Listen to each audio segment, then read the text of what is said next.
Hello my dear student of standard 9. How are you? I hope you are fine and staying at your home safely. Welcome back to my class. Today I am going to start a new chapter, that is chapter 8, lecture 1. At first look some picture. So from the picture you can understand that is what will be our chapter's name. Our chapter name is the democracy of Bangladesh and the election. At first, what is democracy? So the word democracy comes from Greek word demokratia. Okay, here demos means people and kratia means rule. So I have given one simple definition about democracy here. That means democracy is a form of government in which the rulers are elected by the people. I have underlined some word here, that is a form of government, rulers and the people. Okay, that is here at first form of government, that is democracy is a form of government, that is what type of government is existed in democratic system. Okay, because we know that there are different types of government exists in different countries. Government system may be autocratic, monarchy, parliamentary form, or maybe presidential, or government system may be unitary or federal. So in democracy, what type of government will be here, that will be explained in democracy. Okay, now rulers. So here rulers means who will be ruler in the democratic government.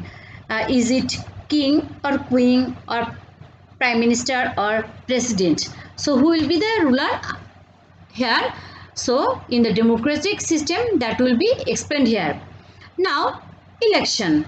So here the rulers will be elected by the people, means the leader are elected by a definite system. This system is called election. Okay, now what type of election will be held here? So election system, is it fair or free or not? So the election procedure or election, what type of election process will be here there, will be there, everything will be discussed in this definition. Now people. So people means, are all the people will be included here, or is there any discrimination of gender, race, sex, etc.?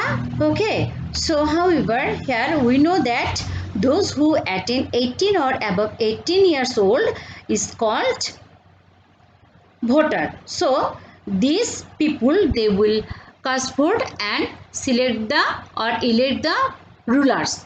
Clear? Okay, now concept of democracy. According to former US President Abraham Lincoln, defined democracy as government of the people, by the people and for the people. According to Professor Gattel, democracy is a form of government where people are entitled to participate in exercise of the sovereign power on behalf of them. Now, history of democracy. So, democracy was first established in the city of Athens in ancient Greece. The Athenians would understand such a political governing system by democracy in which the whole people could directly participate. The Athenian democracy could not continue for a long time because of a considerable long duration in the Middle Ages got elapsed in the directory of religion and law, and the autocratic reign and the feudal system of governance. Okay, and after a long gap, democracy got the rebirth in Europe in the 17th and 18th centuries. And lastly, in the 19th and 20th centuries, democratic system was established in different countries of the world. And England is marked as the main source of democracy trend thoughts of the 18th century. However, democracy has become so much successful that the modern civilization has turned into a democratic civilization. Now, feature of democracy. Number 1, the rulers are elected by the people. Already I have discussed this.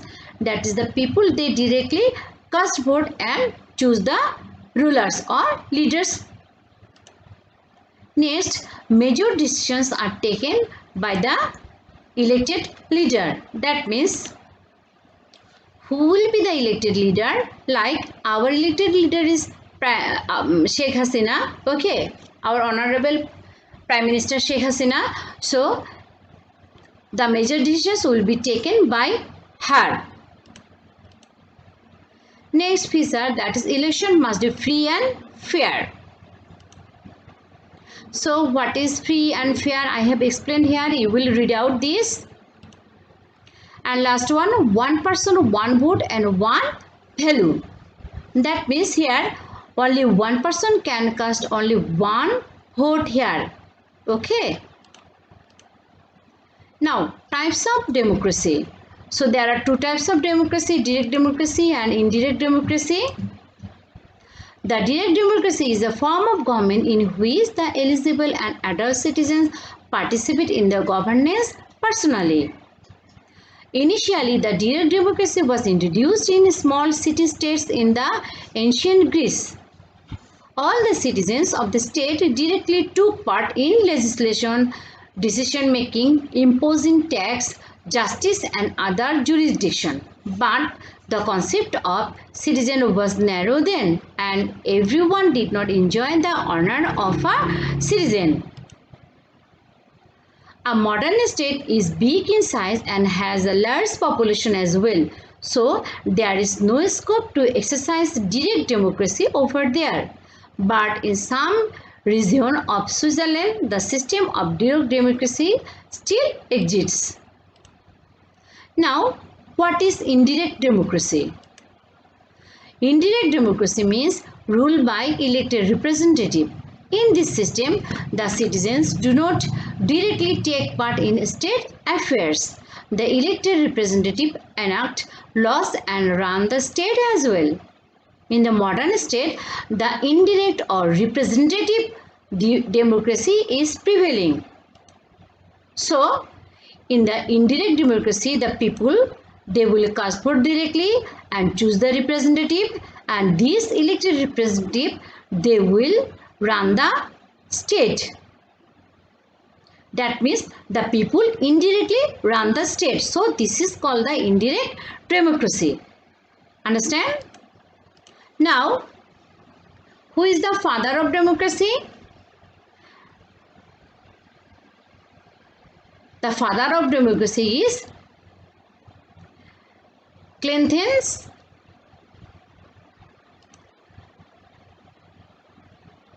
He is the father of democracy.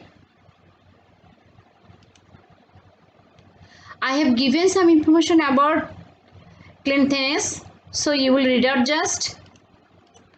Now, which is the largest democratic country in the world? India is the largest democratic country in the world today. Now, how many democratic countries are there in the world? 167 democratic countries in the world.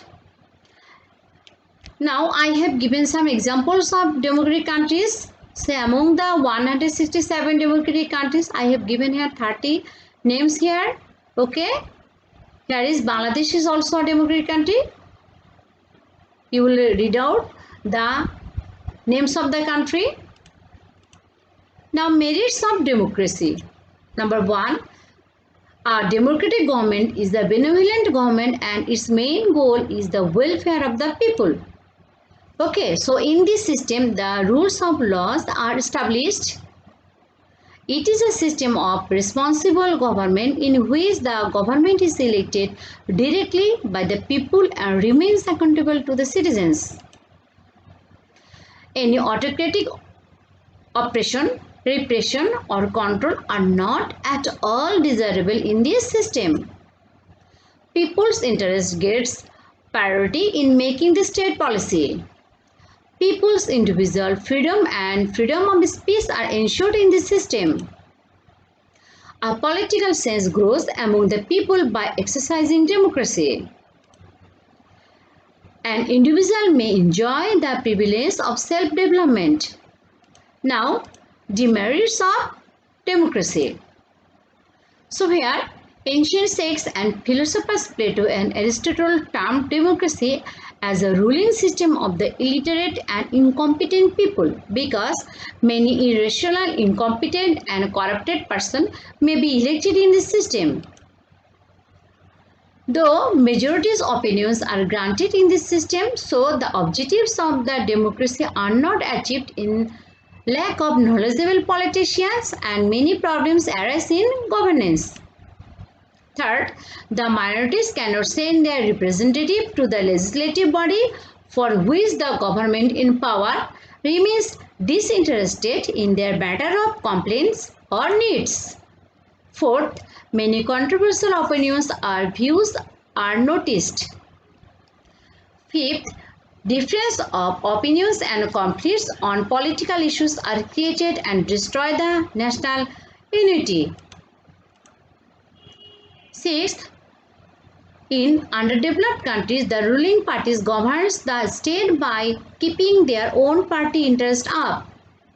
And seven, it is largely an expensive ruling system involving frequent electoral arrangement, forming public opinions, comprehensive propaganda, etc., for which the political parties as well as the candidates have to spend a lot of money.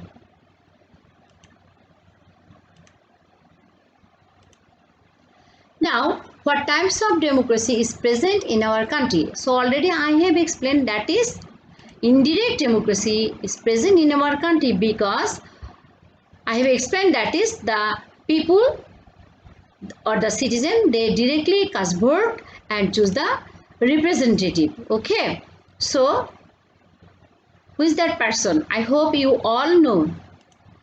He is our honorable member of the parliament, Golam Farooq Khondokar Prince. Okay, so during the election we cast vote directly and choose this MP. Okay, so this is called the indirect democracy. So in our Bangladesh, indirect democracy present. So up to this everyone, so before ending you will watch a video on democracy. So up to this everybody, stay at your home safely. Goodbye. The word democracy comes from the Greek words of demos, which means people, and kratos, which means power or rule. So democracy basically means the rule of the people. Democracy first started as a direct democracy in Greek cities, notably ancient Athens, where people came together to speak about their concerns and opinions in front of rulers of the city-state, and directly voted on new rules and laws. Here is considered as the birthplace of democracy. For the very first time, decisions were made by the people instead of rulers. But sadly, the ancient Greeks did not see all people equally. Slaves, women, children, and the people who did not have a land weren't allowed to vote. This is what we call a flawed democracy today. After the Greeks lost their power and influence in the 1st century AD, their early forms of democracy were also fading away until the Magna Carta was signed in 1215, which prevented the King of England to do whatever he wanted and said that even the king had to follow the country's rules and laws which were written in the Constitution.